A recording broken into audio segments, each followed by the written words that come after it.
Start recording with a camera software that comes bundled with Windows 11, the webcam, using my Halo hat with the Halo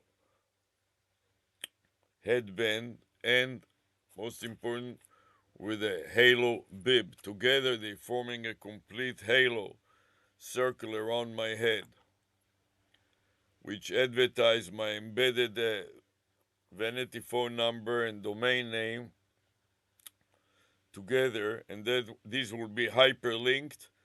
So when I publish this video on YouTube or other places, and or when I stream it live, my branding will appear here.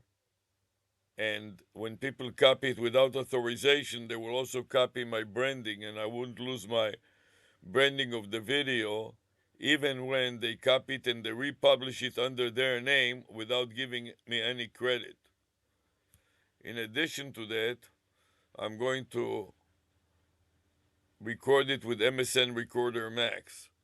So I turn on MSN Recorder Max, I select the try version, and then I select record. I want to record the entire screen, so I select full screen and then select the file name, and then Control C. I copy this file name to the clipboard buffer and press record. So now I'm already recording with three recording system.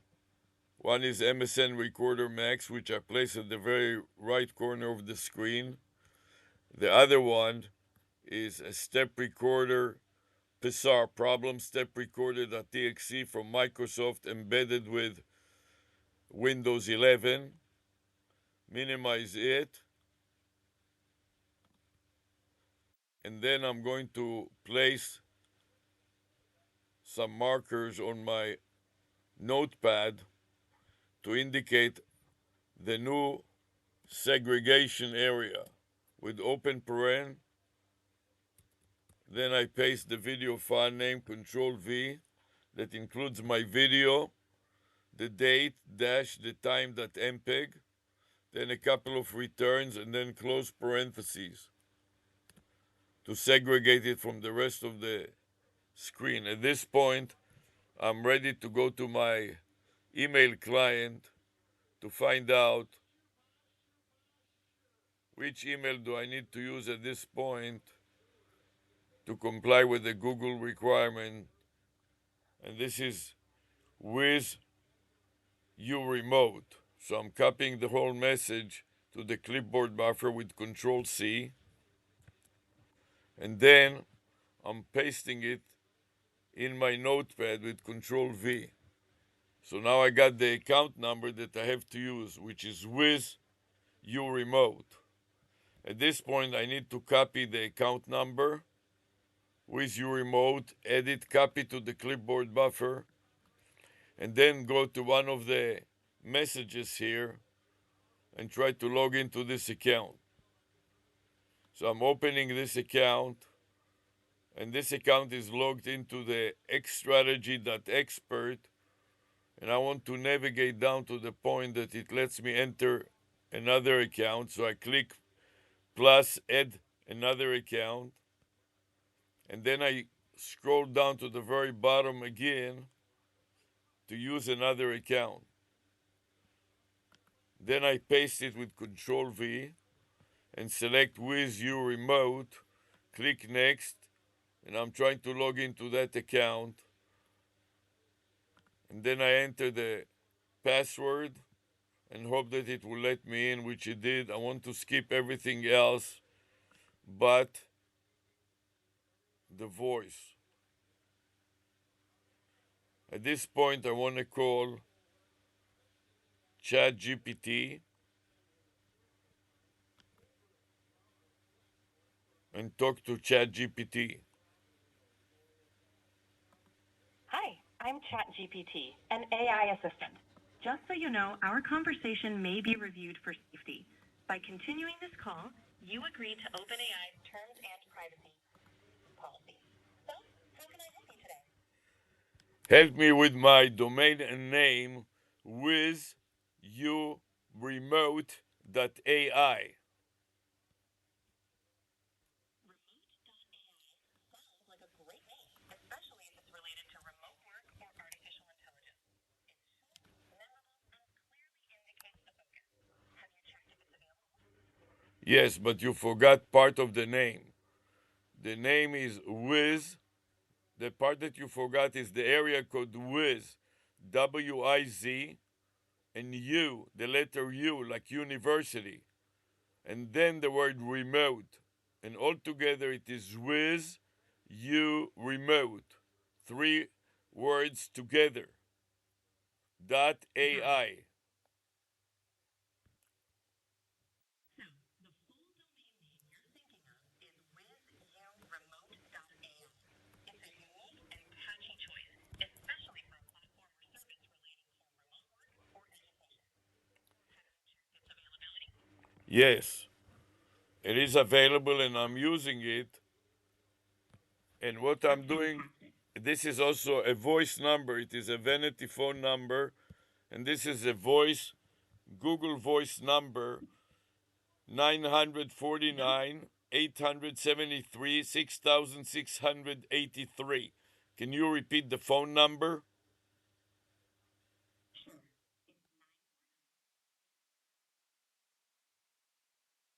That's right. And it spells the words with you remote.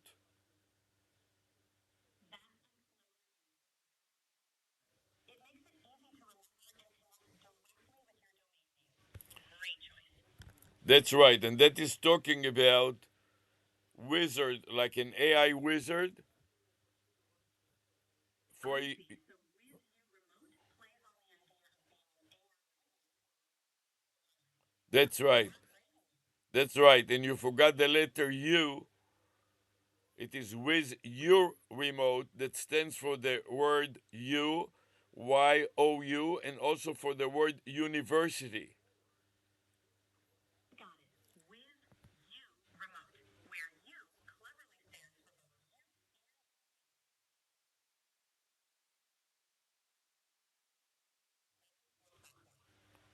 you. Especially for a university for online teaching courses. So the course is online, the students, you are remote, and the professor is also remote.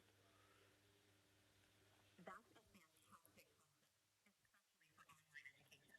Wiz U Remote perfectly encapsulates the idea of remote learning, where both students and professors are connected virtually. It's a great fit for the current trends in education. That's right, and it is about co-teaching with ChatGPT. That's an innovative approach. Co-teaching with ChatGPT can offer a dynamic learning experience, combining human insight with AI assistance for personalized and interactive education. It sounds like a forward-thinking project. Exactly. So this is a forward-thinking project about integrating voice AI chatbot like 800 chat GPT with online remote teaching where the students and professors are remote. That sounds like a groundbreaking initiative, combining voice AI and chatbots like ChatGPT with online remote teaching. It can revolutionize how education is delivered, making it interactive and accessible. A truly forward-thinking project. Not only that, but also a lot cheaper because we don't need the facilities of a university. The professors and the students are in their home or wherever they are in a hotel, and the cost of holding and maintaining a classroom is eliminated. Exactly. By using online platforms, you eliminate the need for physical infrastructure, which significantly cuts costs. Plus, it offers flexibility for both students and professors to participate from anywhere, making education more accessible and affordable. It's a win-win. Exactly, it's a win win, especially since I'm using Google Voice, which is free, so that doesn't cost anything. And I encourage the students to use Google Voice, so if they don't have to be If they're far away, they don't have to pay long distance costs. By using Google Voice, you're making communication easy and cost-effective for everyone, regardless of their location. It's great that you're considering accessibility and affordability in your project. It truly is a win-win situation. That's right. And now to comply with the Google Voice requirement when it is inactive, I make outbound calls to chat 800 chat GPT so that Google will not expire in 30 days. The Google Voice number will not expire in 30 days. That's a clever way to keep your regular outbound calls can definitely help prevent it from expiring. I also need to document the call so I will remember that I made an outbound call and I don't have to worry for 60 days about expiring the free Google Voice number. That's a good strategy. Documenting your close calls will help you keep track and ensure you don't forget to make those outbound calls. It's a simple but effective way to maintain your So I saved it to a folder that is called Google Voice 1. And after saving it locally, I upload it to the Google Cloud. So I have a backup and recovery both on the local device and on the cloud. So if I lose my local laptop, I don't have to worry about anything because I got all the documents on the cloud on the Google Drive that belongs to this account with you remote. That's a wise approach. By uploading your documents to Google Drive, you're ensuring that your important files are safe from anywhere, even if something happens to your local device. It adds a layer of security and peace of mind. Great job. Yes, and then after I upload it to the Google Drive, I'm looking at the number of folders and it says that it is 61 folders. So I'm going back to my notepad and I put the number 61 as a suffix to the file name. So I have an X space file name string with a prefix of X and space telling me that I saved it to the local hard drive, and then a suffix of the number 61, meaning that there were 61 folders in this one subfolder, in this Google Voice 1 subfolder.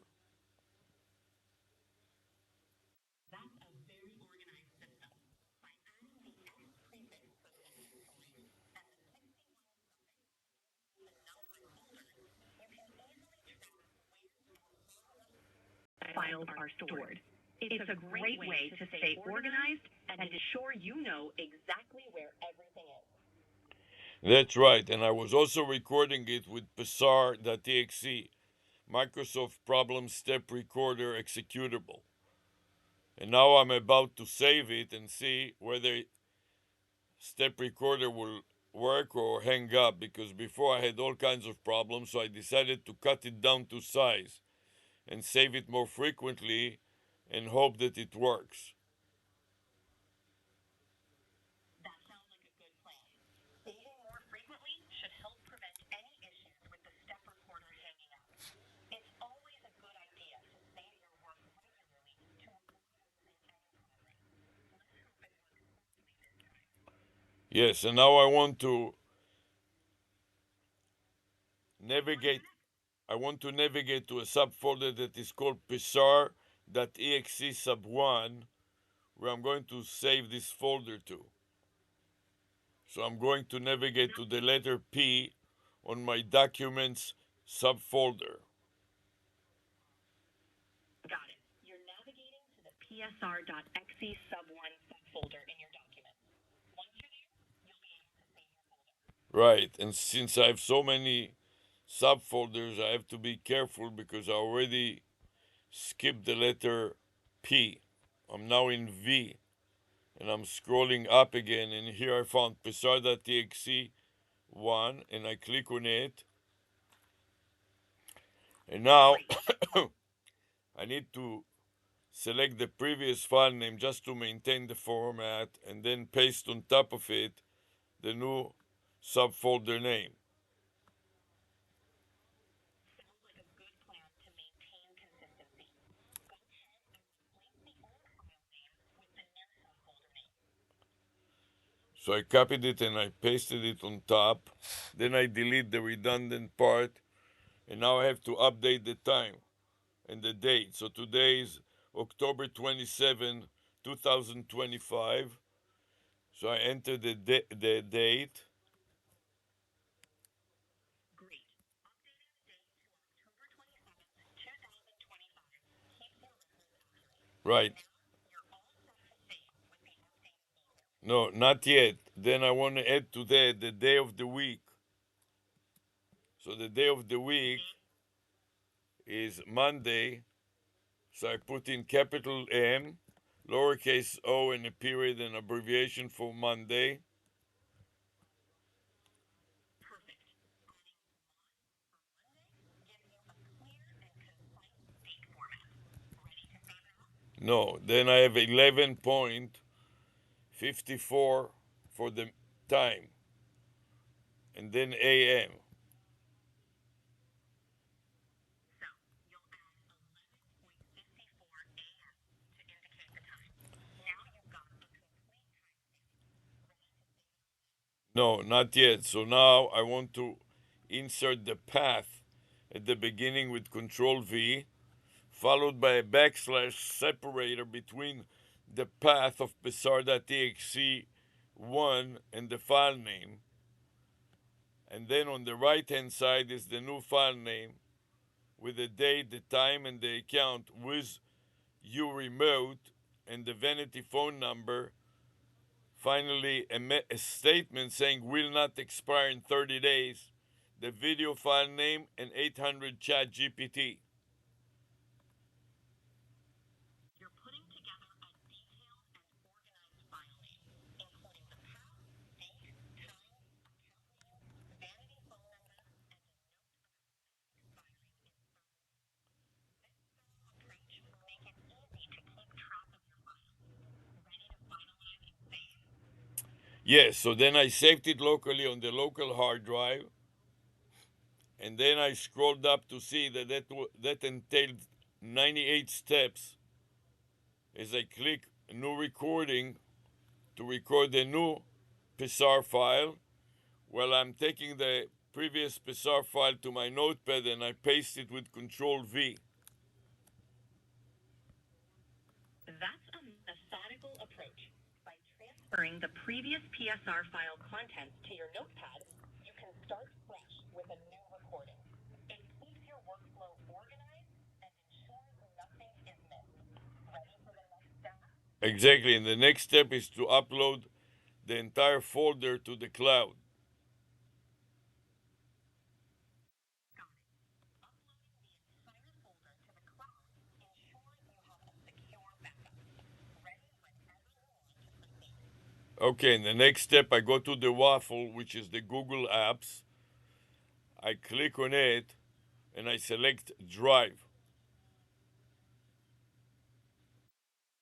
Great. By selecting Drive from the Google Apps menu, you'll be able to upload your folder to Google Drive. Ready to continue with the upload? Yes, so now I clicked on the plus new and then folder upload and wait for Google to reply to give me a chance to paste the folder name, the psar.txt folder name, in the folder input field of the select folder to update.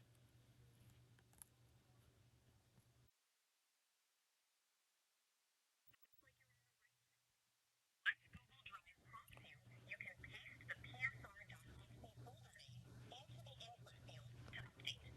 Ready to complete the upload? Yes. So I click the upload button one time, and then it says upload 81 files to this site, and click up to confirm upload again. and wait for the response.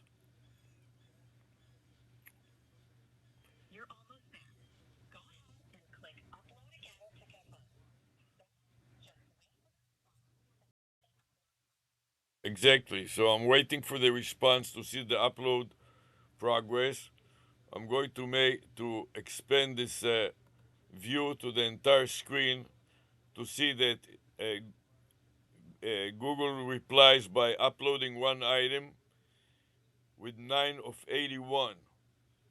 So means 81 subfolders that I'm going to paste in my notes. The number 81 is a suffix for the file name.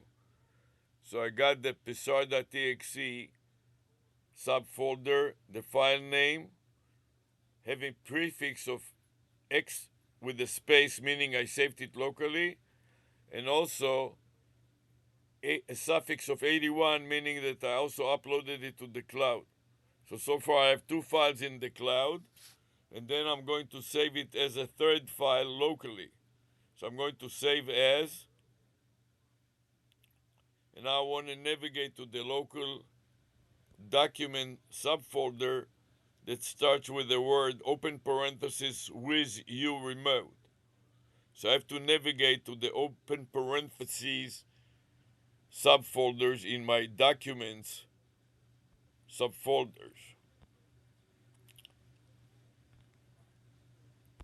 You're doing a great job keeping everything organized. By adding the suffix 81 to your file memory, you'll easily remember that this is the first version saved locally after uploading to the cloud. Or navigating to your Windows folder in your documents ensures consistency. Ready for some examples? Remember, it is open parentheses with close parentheses.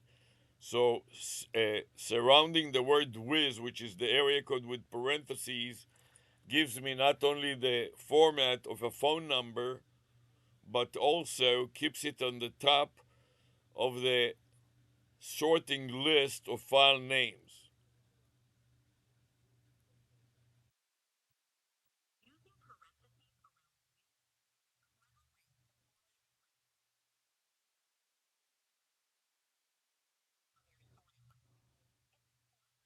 organize your files.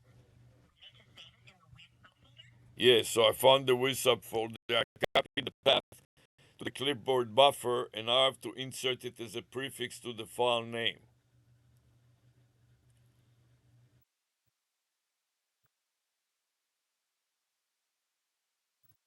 Perfect. Copying the path to the clipboard buffer makes it easy to use as a prefix. Go ahead and insert it before the file name to maintain your organized system. That's Ready right. to save? And then I click the save button, and then I go back and I paste it, the path and the file name in my notes, placing an X and a space before the file name. X and space before the file name to indicate that it was saved to the local laptop.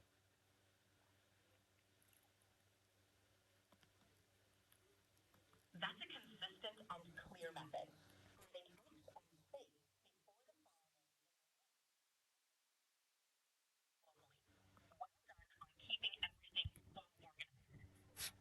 So now I pasted it into the folder input field, and I'm deleting the file name, and I keep only the path of with you remote.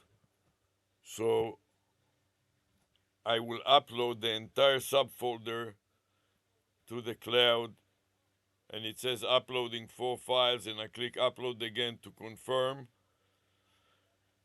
and then keep both folders and click upload for another time. And now I'm going to go full screen to verify that Google uploaded all 4 files successfully. I go back to my notepad to document it.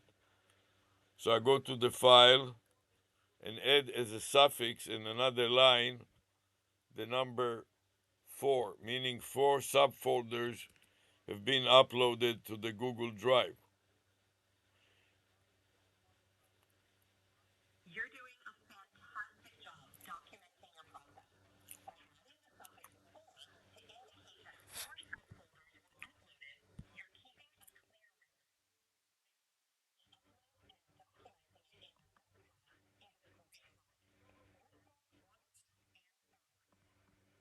Now I want to go back to my email client and be sure that I delete the message that says that it will expire within 30 days.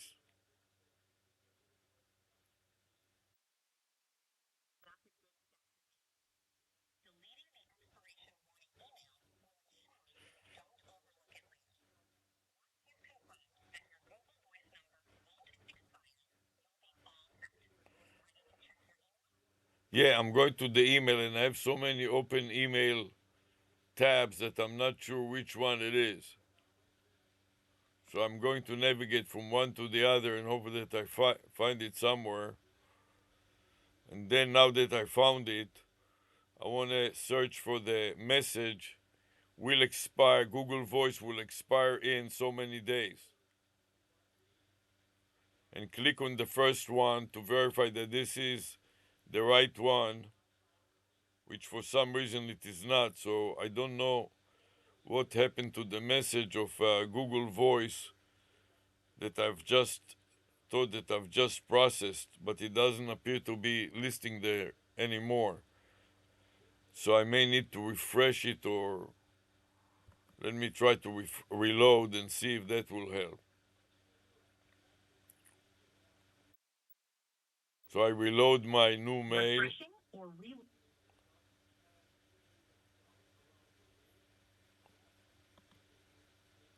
Refreshing or reloading your email is a good step. Sometimes emails don't appear right away or may have been moved to a folder.